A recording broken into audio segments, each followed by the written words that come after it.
Bismillahirrahmanirrahim. Alhamdulillahirabbil alamin. Wa bihi nasta'inu ala umuri dunya waddin. Wassalatu wassalamu ala asyrafil anbiya'i wal mursalin.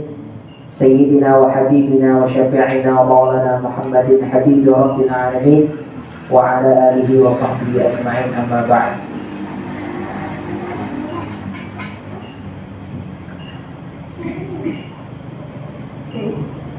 Para jemaah rahimakumullah, alhamdulillah malam ini Allah masih memberikan kita sehat dan afiat. Mudah-mudahan umur kita jadi umur yang barokah, kesehatan kita jadi kesehatan yang barokah, dan ilmu yang kita pelajari menjadi ilmu yang manfaat barokah, sehingga menyebabkan kita nanti di akhirat sama-sama mendapatkan syafaatnya Rasulullah SAW. Baik para jamaah rahimakumullah, kali ini judulnya adalah talisan, yang ketiga, ja'alahum ummatan wasata. Allah Ta'ala menjadikan kita semua umat Nabi Muhammad ummatan wasata, umat yang pertengahan, umat yang sedang, umat yang pertengahan, tengah-tengah. Maksudnya apa? Penjelasan ini mengutip firman Allah dalam Al-Quran. A'udzubillahi minasyaitonir rajim. Bismillahirrahmanirrahim. Wa kadzalika ja'alnakum ummatan wasata litakunu syuhada'a 'alan nasi wa yakuna ar-rasulu 'alaikum syahida. Dalam surah Al-Baqarah juz 2, awal juz 2. Kadzalika la'ala shawab, kadzalika seperti itu juga kata Allah. Ja'alnakum, aku jadikan kalian semua, umat Nabi Muhammad maksudnya, ummatan wasata, umat yang tengah-tengah, pertengahan. Litakunu, agar kalian semua syuhada'a, menjadi saksi 'alan nasi, atas manusia. Manusia siapa? Manusia terdahulu. Wa yakuna ar-rasulu 'alaikum, dan Nabi Muhammad alaikum kepada kalian, wa yakunu, dan menjadi ar-rasulu artinya Nabi Muhammad alaikum kepada kalian syahida, sebagai saksi. Di antara keistimewaannya umat Nabi Muhammad SAW, dijadikannya umat ini Pak, umat yang wasat, pertengahan, seimbang, tidak miring ke kanan, tidak miring ke kiri. Dia tidak berat sebelah, tapi umat yang sedang. Maksudnya sedang dalam apa? Pertama, fil aqidah, di dalam keyakinan. Umat Nabi Muhammad SAW itu adalah umat yang tidak akan pernah menuhankan Nabi.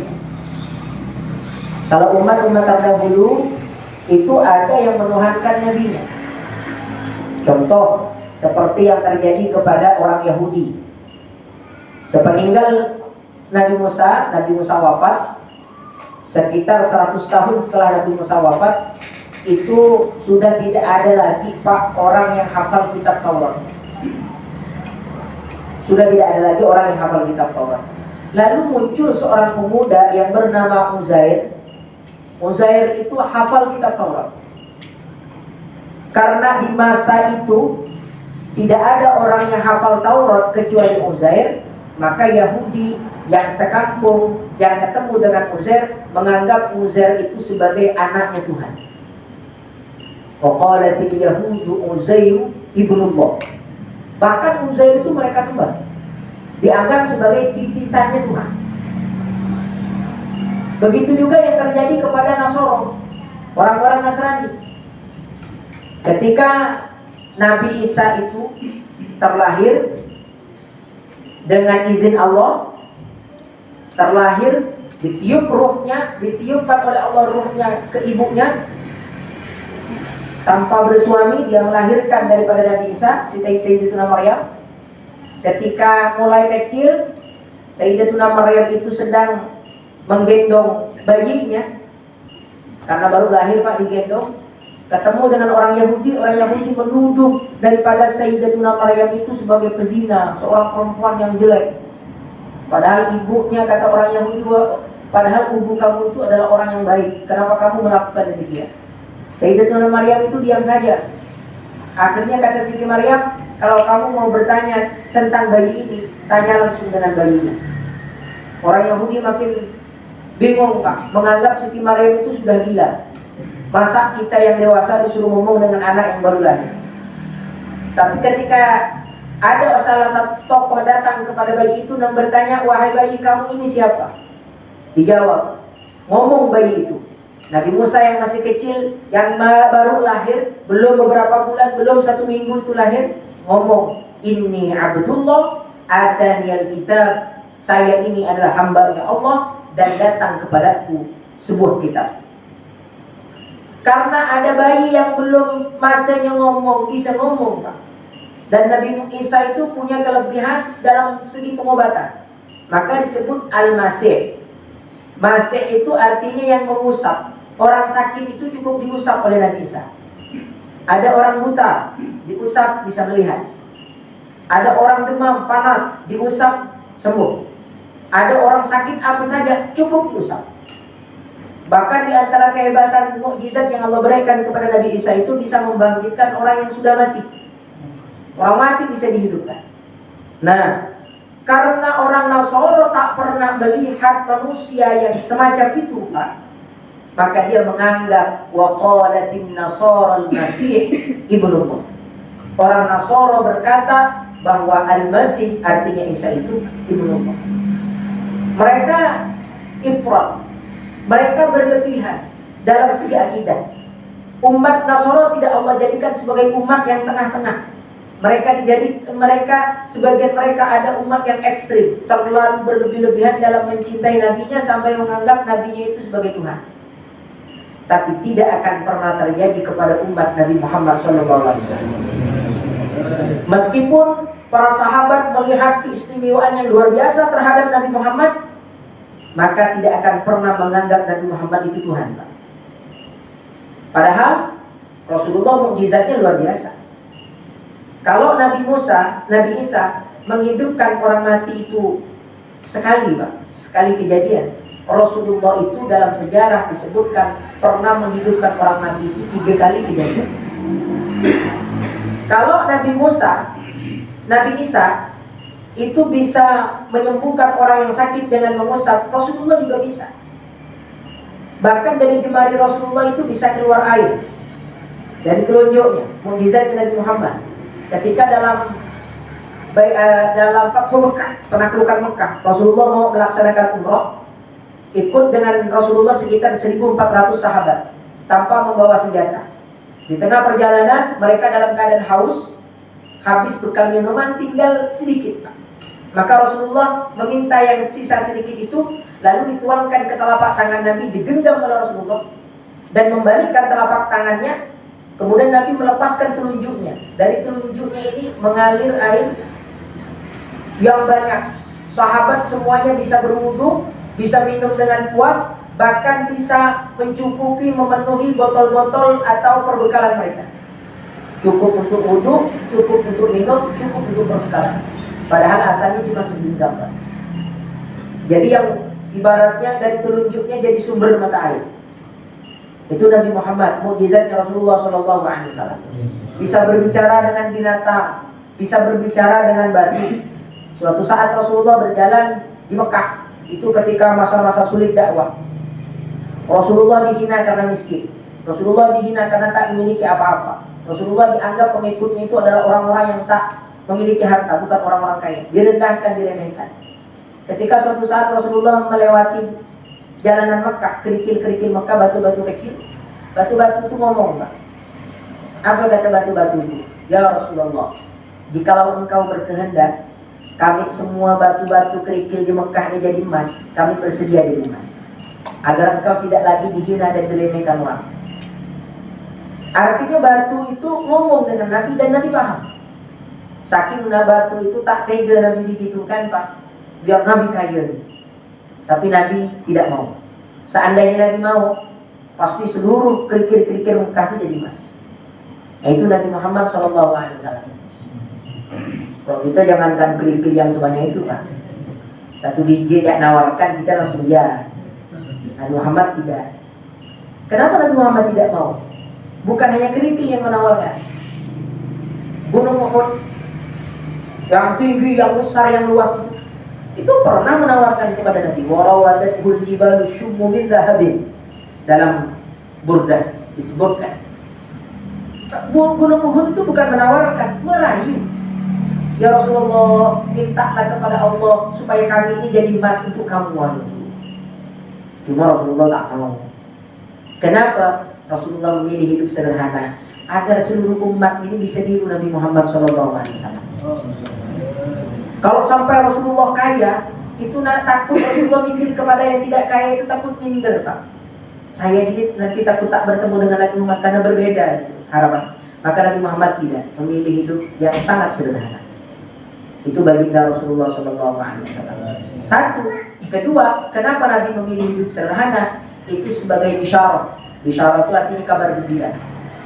Seolah-olah begini, ya Allah, cukup saya yang sakit hidup di dunia, cukup saya yang sengsara hidup dunia, jangan umatku ada yang sengsara. Cukup saya yang lapar, umatku tak boleh lapar. Cukup saya yang menderita, umatku jangan menderita. Maka siapapun yang berhubungan dengan Nabi Muhammad SAW, entah itu lewat sholawatnya, entah dengan perbuatannya, maka mereka tidak akan sengsara hidup di dunia. Karena itu sudah ada jaminan Nabi Muhammad SAW. Nah, kemudian itu Rasulullah. Jadi segala kemujizatan nampak, Pak.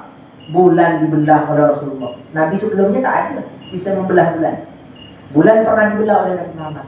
Tapi meskipun sahabat melihat begitu agungnya, begitu istimewanya Rasulullah, para sahabat dalam akidahnya tidak akan ekstrim, tidak akan berat, Pak. Tidak akan berat sebelah, tetap tengah-tengah, tetap akidah yang sedang, tetap akidah yang wasatoh, tetap akidah yang benar. Tak ada dari dulu sampai sekarang, bahkan sampai nanti hari kiamat, umat Nabi Muhammad yang menganggap Rasulullah itu sebagai Tuhan. Tidak akan ada. Rahasianya di mana? Rahasianya Pak ada dalam sholawat. Coba perhatikan, ini kajian sholawat supaya kita paham. Dalam sholawat itu kan bacanya begini, Allahumma sholli ala sayyidina Muhammad. Maknanya gimana? Allahumma, ya Allah. Kan begitu. Kita ngadunya ke Allah. Orang baca sholawat itu, Pak, bukan ngadu ke Nabi Muhammad. Allahumma, ya Allah. Yang dipanggil Allah. Sholli, mudah-mudahan engkau memberi rahmat ala sayyidina Muhammad, kepada junjungan kami yang bernama Nabi Muhammad. Jadi ada tiga di situ. Ada yang minta, ada orang yang diminta, ada zat yang memberi. Yang minta kita, yang dipintakan Nabi Muhammad, yang memberi Allah. Nah, sehebat-hebat apapun Nabi Muhammad, dia tetap bukan Tuhan. Kenapa? Karena Nabi Muhammad posisinya diberi, Pak. Kan yang memberi rahmat siapa? Allah, kan? Bukan kita, bukan ya Rasulullah berikan rahmat, kan bukan begitu. Kita minta ya Allah berikan rahmat kepada Nabi Muhammad. Berarti posisi Nabi itu diberi. Posisi Allah yang memberi. Pasti yang Tuhan itu yang memberi, Pak. Tak mungkin yang diberi yang disebut Tuhan itu. Maka Nabi posisinya diberi. Allah sebagai Tuhan, Nabi Muhammad sebagai hamba. Allahumma sholli ala sayyidina Muhammad. Maka ketika kita baca itu paham, ini ternyata sebabnya kenapa umat akidah Nabi Muhammad tidak pernah menganggap Nabi Muhammad itu sebagai Tuhan. Karena posisi Nabi Muhammad itu diberi, bukan memberi. Yang memberi. Satu. Kedua, kenapa sholawat itu adalah amalan yang pasti diterima? Karena sholawat itu bukan pekerjaan kita. Yang memberi rahmat itu Allah. Kita ini cuma minta, Pak. Ya Allah, berikanlah rahmat kepada Nabi Muhammad. Jadi hakikatnya yang mencurahkan rahmat itu kan Allah. Kita cuma minta. Dan karena Allah yang mencurahkan rahmat pasti diterima, tak mungkin tertolak. Masa Allah menolak amalnya Allah sendiri? Tak mungkin, pasti diterima. Sholawat itu pasti diterima. Maka kata para ulama, a'maluna bainal qabuli wa raddiha illa sholata ala nabiyyi Muhammad.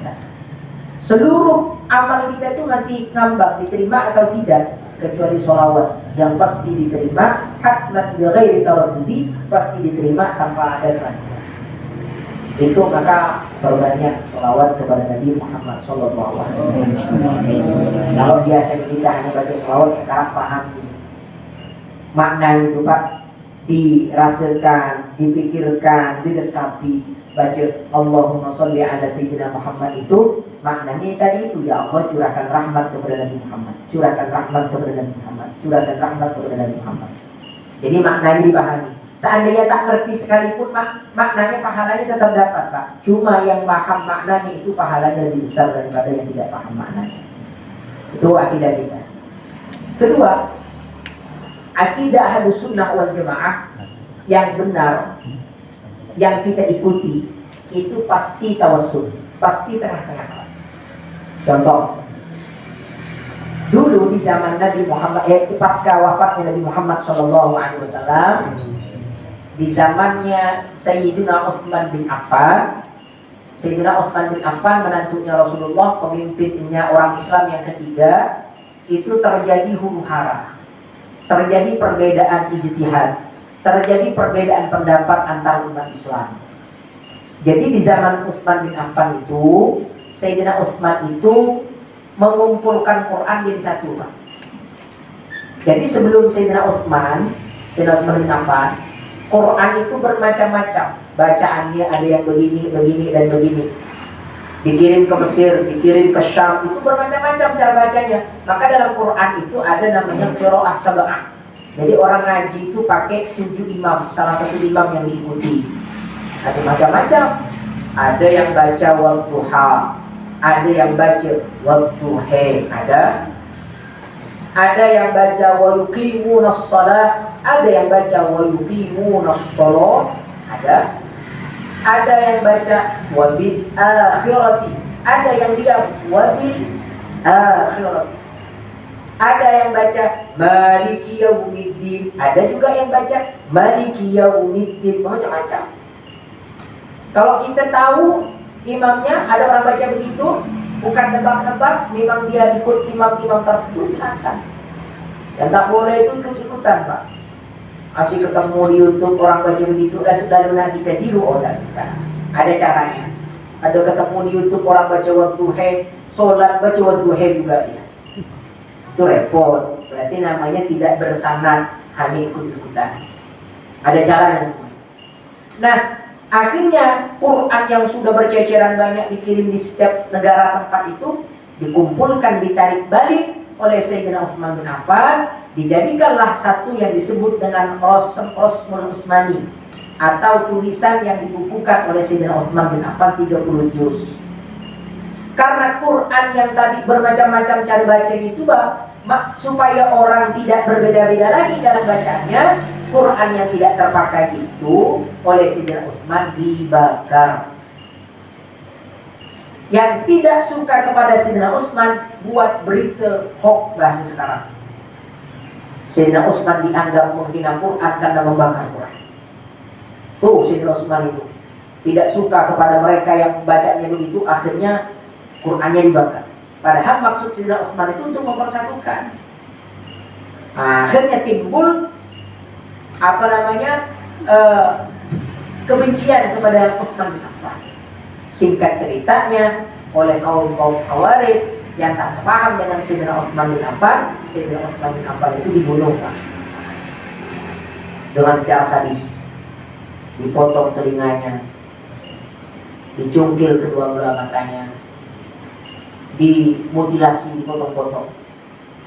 Itu Sayyidina Utsman bin Affan. Maka Rasulullah sebelum beliau dulu masih hidupnya Nabi Muhammad, Sayyidina Utsman memang disebut oleh Nabi.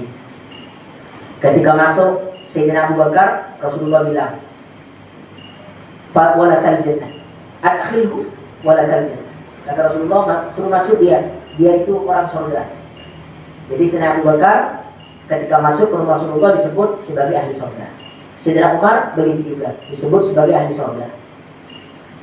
Tapi ketika nyebut Sayyidina Utsman, Rasulullah di akhirnya wa ma'ahu bala'un yusibuhu. Kata Rasulullah, dia ahli surga, tapi sebelum dia meninggal akan mendapat ujian yang menimpa. Rasulullah sudah tahu yang akan terjadi kepada mereka. Singkat cerita, setelah Sayyidina Utsman wafat, naik Sayyidina Ali radhiyallahu anhu, dipilih umat Islam untuk menggantikan Utsman bin Affan. Makin fitnah makin melebar. Akhirnya terjadi peperangan antara mertua dan menantu. Siapa mertuanya? Sayyidatuna Aisyah. Siapa Sayyidatuna Aisyah? Istrinya Nabi. Sayyidina Ali menantunya Nabi. Berarti Sayyidatuna Aisyah mertuanya Sayyidina Ali. Perang Pak. Karena dianggap Sayyidina Ali membiarkan kezaliman, Sayyidatuna Aisyah mengerahkan pasukannya dan tentaranya untuk menyerbu Sayyidina Ali di Basrah. Perang terjadi. Kalah tentara Sayyidatuna Aisyah. Sayyidatuna Aisyah dengan hormat dikembalikan lagi ke Madinah. Nah, dari kelompok Sayyidina Ali muncul yang disebut dengan Syiah. Akhirnya mereka mengkafirkan Sayyidatuna Aisyah karena dianggap melawan Sayyidina Ali. Maka dalam ajaran Syiah, Sayyidatuna Aisyah itu masuk neraka. Ya. Setelah peperangan ini disebut namanya Perang Jamal. Selang beberapa tahun kemudian terjadi perang lagi antara Muawiyah bin Abi Sufyan dengan Sayyidina Ali karramallahu wajhahu. Sama-sama umat Islam. Ketika perang terjadi, menang daripada tentaranya Sayyidina Ali, tapi Sayyidina Ali berdamai. Ada kelompok daripada pencinta Sayyidina Ali tak terima dengan Sayyidina Ali berdamai, akhirnya mengkafirkan Sayyidina Ali dan Muawiyah. Kelompok ini disebut dengan Khawarij. Ahlus Sunnah wal Jamaah yang kita anut dan kita pegang menyikapi tragedi ini seperti apa? Wasatoh, tengah-tengah. Tidak menyalahkan Sayyidatuna Aisyah, tidak membenarkan Sayyidina Ali, tapi dua-duanya sama-sama benar. Tidak menyalahkan Muawiyah, tidak menyalahkan Sayyidina Ali, dua-duanya sama benar. Kenapa? Karena mereka berperang melalui ijtihad, bukan hawa nafsu. Nah, kalau yang pemaham selain Ahlus Sunnah wal Jamaah itu dikafirkan, mudah mengkafirkan orang. Itu dalam akidah. Maka akidah kita ini, kalau kita ikut akidah Ahlus Sunnah wal Jamaah, maka kita tidak akan ekstrim, tidak akan keras, tidak akan radikal. Kenapa? Karena Ahlus Sunnah wal Jamaah itu wasatoh, tengah-tengah. Itu yang mesti dipahami. Dari 72 golongan yang terjadi itu, yang Ahlus Sunnah wal Jamaah ini yang disebut dengan ummatan wasatoh, yang tengah-tengah. Kemudian umat Nabi Muhammad disebut umat yang istimewa karena tengah-tengah tadi. Maksudnya pertengahan, sedang-sedang, tidak berat sebelah dalam urusan syariat. Umat terdahulu kalau diperintah ibadah oleh Allah itu tak boleh kerja. Dalam cerita-cerita sebelumnya kan sudah disampaikan bagaimana umat Nabi Musa kalau ibadah Pak 24 jam tak boleh sambil kerja, harus sehari itu dia ibadah terus. Kalau umat Nabi Muhammad tidak, sampai waktu sholat ya sholat, habis sholat kerja lagi boleh, kan begitu. Artinya antara dunia dan akhiratnya bisa seimbang. Kalau umat dahulu tidak, ketika diperintah oleh Allah ibadah full, tak boleh bekerja. Dalam umat wasatoh, maka dalam istilah ulama di Indonesia kita diajarkan namanya 3 dalam bersikap. Ada namanya tawassut. Tawassut itu jangan berat sebelah. Jangan dalam akidah, dalam apa tadi sudah disebutkan. Yang kedua ada namanya tasamuh. Tasamuh itu artinya toleran. Jangan memaksakan orang lain itu harus sama dengan pendapat kita. Karena perbedaan pendapat itu banyak Pak.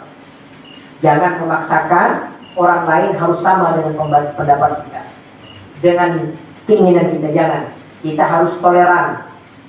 Kemudian yang ketiga tawazun atau i'tidal, artinya seimbang, berperilaku adil kepada siapapun. Itu dalam hidup bermasyarakat. Itu ciri-ciri umat Nabi Muhammad SAW. Kenapa? Karena nanti di akhirat kita semua ini akan menjadi saksi umat-umat terdahulu. Umat Nabi Nuh, umat Nabi Ibrahim yang menyaksikan kita, Pak. Dan kita akan dipersaksikan oleh Nabi Muhammad SAW. Maka oleh karena itu jangan putus hubungan dengan Nabi Muhammad SAW, baik lewat ilmu, lewat pengamalan, lewat mengamalkan sunnahnya, lewat sholawatnya, lewat jalur gurunya, apalagi lewat jalur nasabnya. Itu tentang keilmuan. Para jemaah rahimakumullah, mungkin ini dulu yang bisa dihaturkan. Semoga barokah manfaat, semoga berbarengan dengan ridhaan Allah Subhanahu wa taala. Mudah-mudahan kita ini termasuk umat yang disebut dalam Al-Qur'an tadi ummatan wasata. Akidah kita adalah akidah yang lurus, yaitu Ahlus Sunnah wal Jamaah. Keyakinan kita mudah-mudahan sama seperti keyakinan Nabi Muhammad sallallahu alaihi wasallam. Amin ya rabbal alamin. Subhanakallahumma wa bihamdika asyhadu an la ilaha illa anta astaghfiruka wa atubu ilaik.